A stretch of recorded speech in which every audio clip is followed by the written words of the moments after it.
आमदार रोहित पवारांवर गुन्हा दाखल होण्याची शक्यता, मंत्री राधाकृष्ण विखे पाटील यांनी दिले संकेत।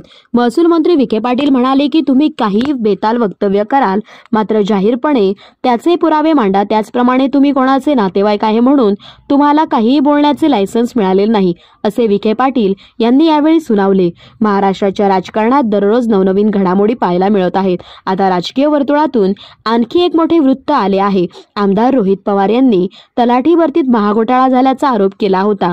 याच पार्श्वभूमीवर महसूल विभागामार्फत त्यांच्यावर गुन्हा दाखल करण्याची प्रक्रिया सुरू झाल्याची माहिती समजली आहे। केलेल्या आरोपाचे पुरावे न दिल्यास त्यांच्यावर कायदेशीर कारवाई होईल, असा इशाराच आता महसूल मंत्री राधाकृष्ण विखे पाटील यांनी दिलाय।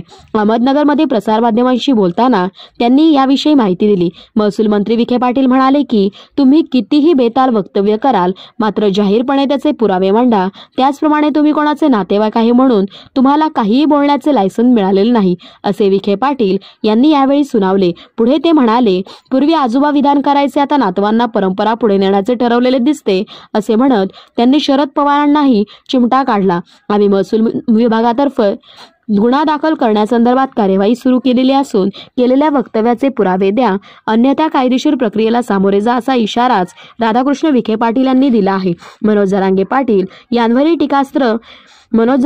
यांवरील टीकास्त्र राधाकृष्ण विखे पाटील यांनी मांडले आहे।